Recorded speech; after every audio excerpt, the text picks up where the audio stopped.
अल्लामा इकबाल ने भगवान प्रभु श्री राम के लिए क्या लिखा था? अगर यही बात उन्हें पढ़नी थी तो ये बात भी तो पढ़ सकते थे। और मुझे उम्मीद है अगली बार बजट में जब आप लाएं अल्लामा इकबाल की लाइनें तो ये ज़रूर 2 लाइनें लाना।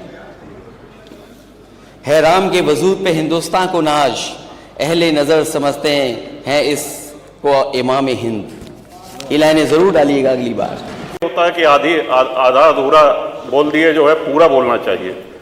अल्लामा इकबाल पहले वो व्यक्ति थे जिन्होंने कहा कि हिंदू और मुसलमान एक साथ नहीं रह सकते। पाकिस्तान के आइडियोलॉजिकल फादर, इसने कहा कि मुस्लिमों को अलग देश चाहिए। उत्तर प्रदेश विधानसभा में जब अखिलेश यादव ने इकबाल की शायरी पढ़कर राजा भैया को देशभक्ति और हिंदू मुसलमान सौहार्द पर ज्ञान दिया, तब राजा भैया ने उसी मशहूर शायर इकबाल का जिक्र करते हुए जो कहा वो सुनकर अखिलेश यादव भी सन्न रह गए। आप भी सुनिए अखिलेश यादव और राजा भैया के बीच हुई इस बातचीत का अंश।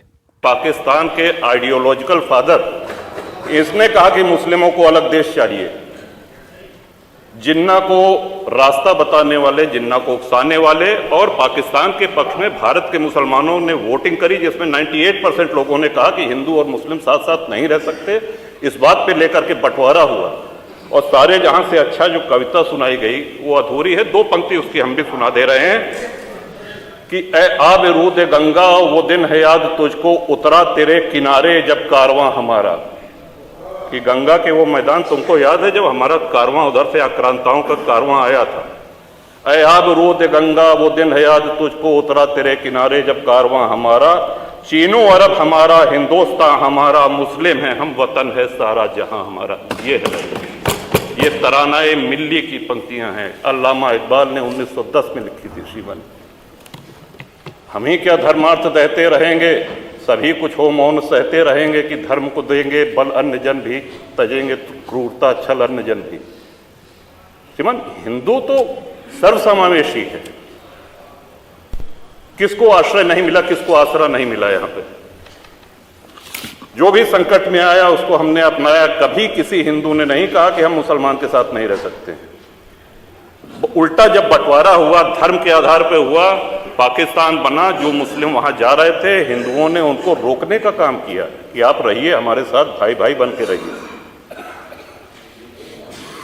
ये इस संवेदनशीलता को रसखान जी, अब्दुल रहीम खान खाना, इनके आदर्शों पे चलेंगे तब अच्छा वातावरण, अच्छा माहौल बनेगा। अगर बाबर और औरंगजेब की अनुसरण करेंगे, उनका अनुकरण करेंगे, तब तो शांति की कोई गारंटी नहीं। मैं फिर से पुनः बधाई देता हूं, इस बजट का समर्थन करता हूं और माननीय योगी जी की सरकार को बधाई देता हूं। और ये हम लोगों का सौभाग्य है, इस पीढ़ी का सौभाग्य है कि अपने जीवन काल में भगवान श्री राम के भव्य मंदिर का